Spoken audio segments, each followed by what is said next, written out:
Hello and welcome to the Martinsville preview race NASCAR thing for the STP 500 in Martinsville. 500 laps of this track by many cars. Martinsville is a small track, one of the oldest ones on the NASCAR circuit. The key to this one is important braking. You gotta really brake at the right time to really get a nice drive into the corner. As you see here, I'm just going to follow the nice line, brake, follow the line. Now, in other news, before we really get into this race, Brett Keselowski, as you see here, won the race at Auto Club by a last-second pass. Because for most of that race, I thought, well, I know what car we're going to be previewing in Martinsville with, the number 41 car. But turned out last second, Brett Keselowski made the pass on Kurt Busch for the win after leading only one lap. The final one, of course, he didn't even lead that full one. Now this car here is the first time that we've seen a different car with a different sponsor on it from what the real thing would be, because, well, the real one is Miller Lite, and that being a beer, like I've mentioned so many times, they don't put that in the video games on certain cars. This one here is the regular one they make for the video game or for kids, because only if you're over 21 you're supposed to have the car, which I have the Light die-cast ones, which are adult collectibles. Either way,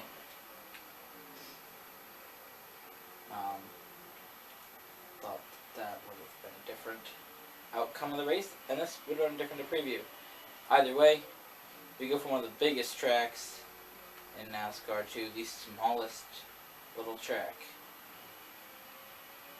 You see one of my best tracks in NASCAR 2005, this one, right here, Martinsville. I used to destroy at it because in that game you don't have to brake yourself with self-brake, which would be better than in this game. So you really got to do all the braking yourself. With the game, it was more set to brake at a better time, so I could really slam on everybody and still brake okay. Where this one here, you can slam on people, but it's more difficult to brake. It's a very difficult track to really pass at, because the bottom line is so important here. That's why this here is supposed to be like the spot on the track that's really the most driven on. And really, if you don't stay on the part like that, you're gonna have issues. If you can go up here, you're probably gonna get passed.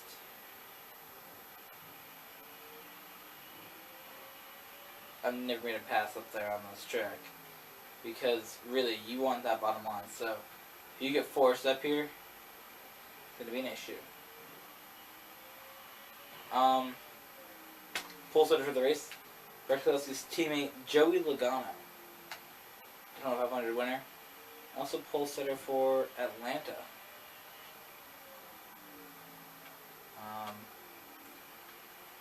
Also, this being the first race that's broadcast on Fox Sports 1 instead of being on Fox. I don't know why they put it on Fox Sports 1. Well, not actually the first one. It's the first points Sprint Cup race. Because they've had the other ones. They've had the Bud Shoot, not the Bud Shoot, the Sprint Unlimited and the All-Star Race and the Duels, whatever they put on there. But the first time they get points, they go towards the season on it. And then you have Xfinity Series on it. But the first Sprint Cup points giving race on Fox Sports 1. Also, Kyle Larson had some issues himself, not in the car, but when he was on the Chevy stage, he sort of was ill and fainted. He's in the hospital, but they said he's alright and he's going to race on Sunday, so that's good. He's racing. So let's talk about this track a bit. But actually, one more thing before we talk about the track. Kevin Harvick got second, continuing streak to 8, with either first or second place as he's starting to creep up on Richard Petty's record of 11. Now, Richard Petty's record ended at Martinsville. So, will Kevin Harvick's record continue in Martinsville? A very tricky track. He starts 17th. The defending champion does. Now, at this track, like I said, that bottom line is very important. You can try to run the high side, but really you're going to want the bottom side the whole way through. The best drivers at this track, Jeff Gordon and Jimmy Johnson, each with 8 wins. These, of course, being active drivers.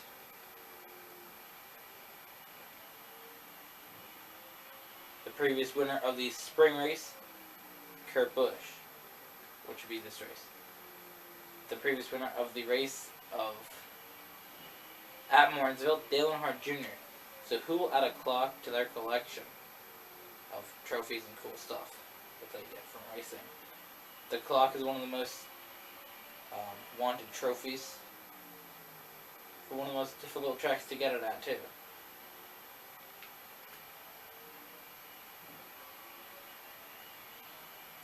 But we will see who wins this. Now it's my turn to make a prediction. I'm going to say Jeff Gordon's going to win the race, and that Kevin Harvick will continue his streak of top 2 finishes. Let's hope he can finish the streak. I know some people are going to be like, of course some people are going to be mad about him doing so good, saying that he's cheating by having things with the, people are like putting holes in the tires too. Small little holes to make the air pressure change a bit, but you know, they said that nothing was wrong with the tires, so it's all good.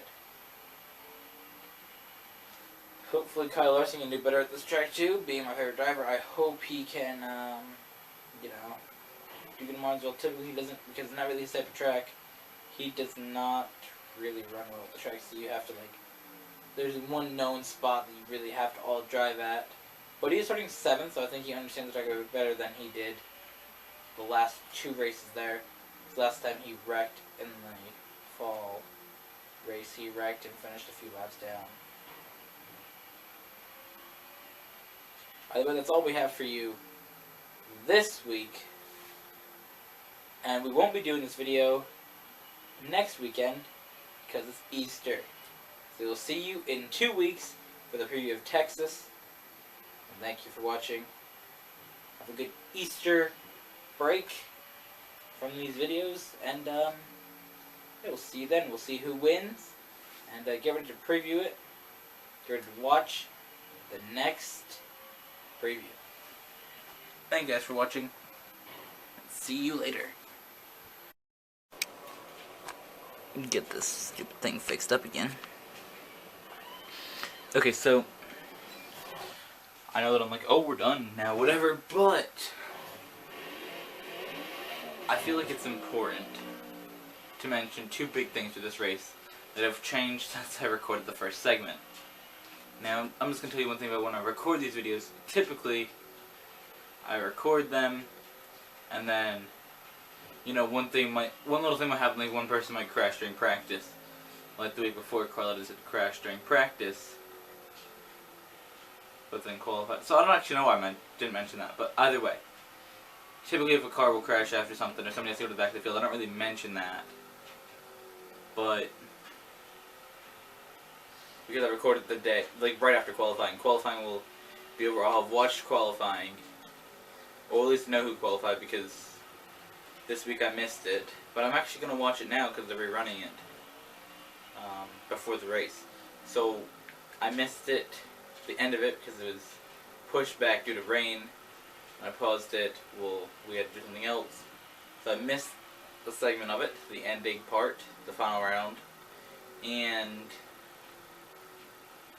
yeah, that's basically what happened. So I missed that, and then one of the week they had it on Fox Sports 2, which I don't have. I only have Fox Sports 1.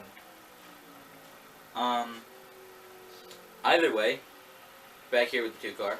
I'm taking the one for the chase this time because that's back in the chase.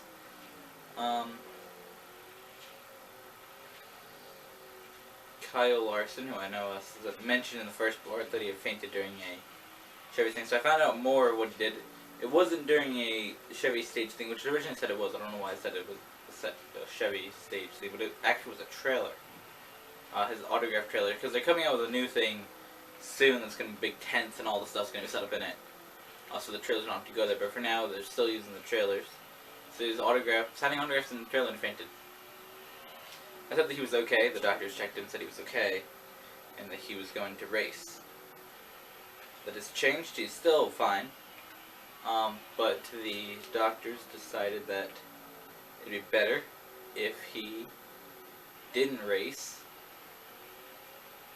And so he's not racing this race. They're going to do more tests on him. Find out maybe what it was. And Reagan Smith will be filling in for him, as he's done almost every race this season. He raced the first 3 races for the 41 for Kurt Busch. He didn't do 2 races because Kurt Busch came back, and now he's doing winds-up with Kyle Larson. I don't really like Reagan Smith. It sort of bugs me, but he's driving the 42 car, so I don't want the 42 car to win this time. Tony Stewart or Jeff Gordon or Kevin Harvick. Those are my other picks.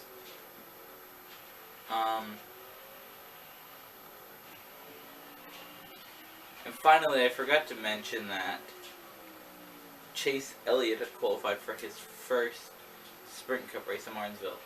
Rick Hendrick decided, as being his team owner in Xfinity Series, along with Dale Earnhardt Jr. Rick Hendrick, who will be his team owner next year when he replaces Jeff Gordon, decided that Martinsville's a good track because he wanted him to go to a very difficult track for his first race. He's not going to give him easy tracks. Well, I mean, they're all in their own different way have a bit of a challenge, but he's not going to send him to, like, say New Hampshire, where it's flat and basically you just run your line and you're good. There's, like, no wrecks. Martinsville is a very difficult track. You got to mentally focus for everything. For 500 laps, it's the most laps he's ever done in a car that he hasn't drove since January of 2014 at a test. The cars were different then. They had more power and a higher spoiler, so now they had a lower spoiler and less power. So we'll see how he does. He's starting 27th at Martinsville. I forgot to mention this during the main part. I thought of it, I'm like, well, I don't know, I really don't need to mention it, but I still think it's important. And then when I seen the thing that Kyle Larson was in, I'm like, okay, we're going to mention both things in another segment. So, let's finally close out this video. Thank you guys for watching. Remember, next week, we won't have one of these videos, because it's Easter, so in Easter we'll see you 2 weeks for the preview of Texas, with the winner of Martinsville there, and we get 2 weeks of stuff to talk about. Yeah, thanks for watching.